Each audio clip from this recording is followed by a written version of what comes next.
Greetings, assembled. I had never dreamed that the archivist would record this. Please record how my progenitors had their shame ended. It was a simple scientific mission.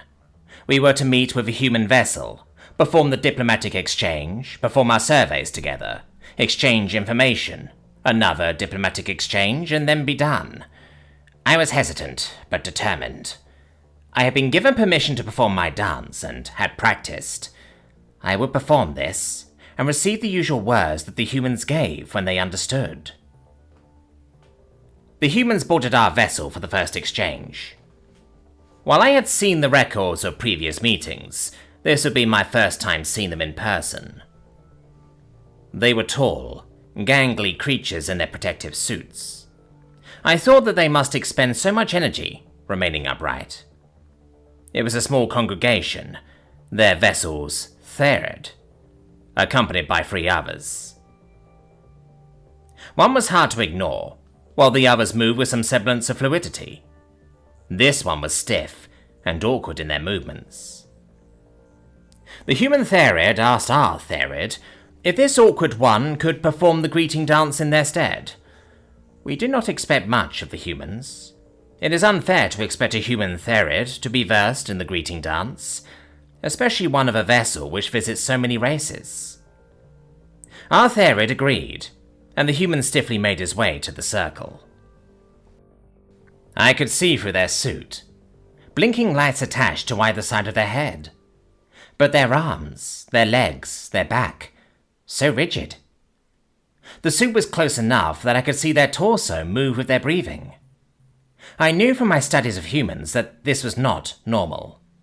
Their muscles should not be so tight for prolonged periods. I had even lower hopes for a good greeting dance. As our Tshirt moved, however, so did the human. I will not pretend that their movements were graceful.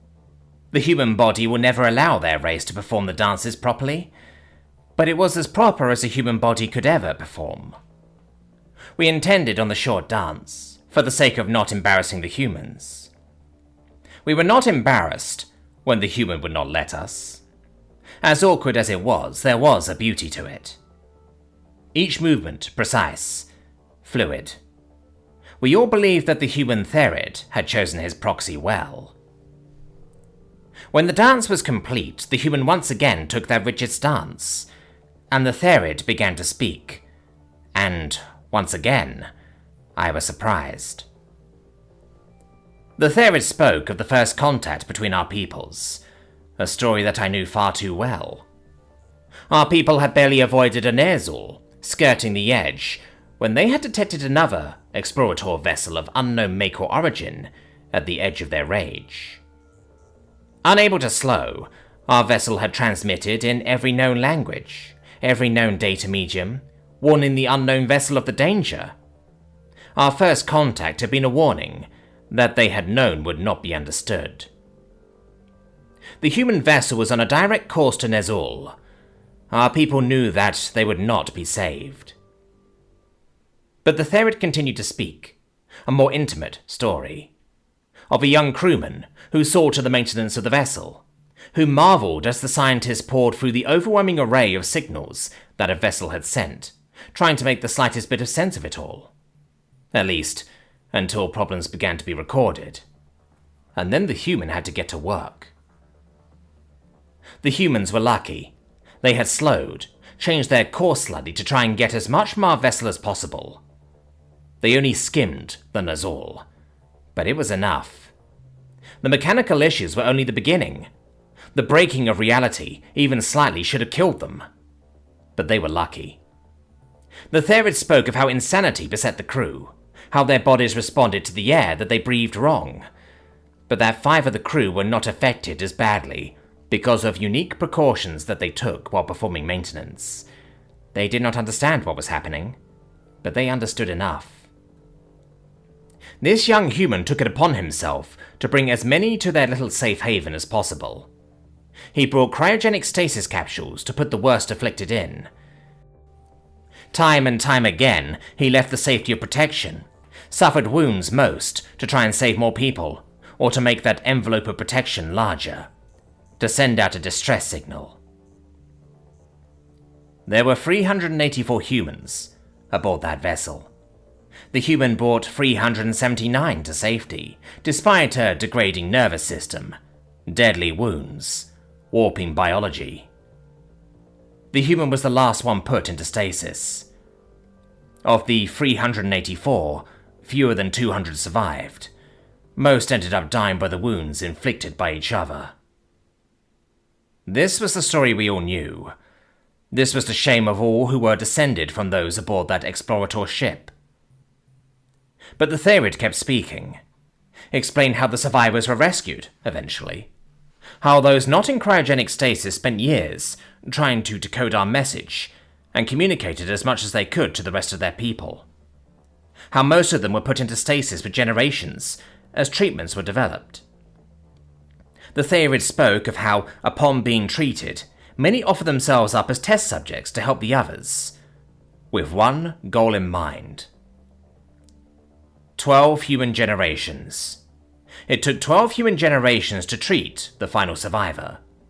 They could replace all the parts but one, the nervous system. And even after the treatments, it took years before the human could communicate easily again. It was cause for celebration, but the human refused. They requested a vessel. In honor of their bravery, perseverance, and sacrifice, the request was quietly heeded. There was no fanfare, no comment. Nobody but those who needed to know would be told. The human was given a simple job. Sometimes simulations were not enough and cultures had to be grown. The human would monitor them regularly throughout their shift. This sounded like torture to me, but the Therid continued. This was only their official duty. Much of their time was spent in study.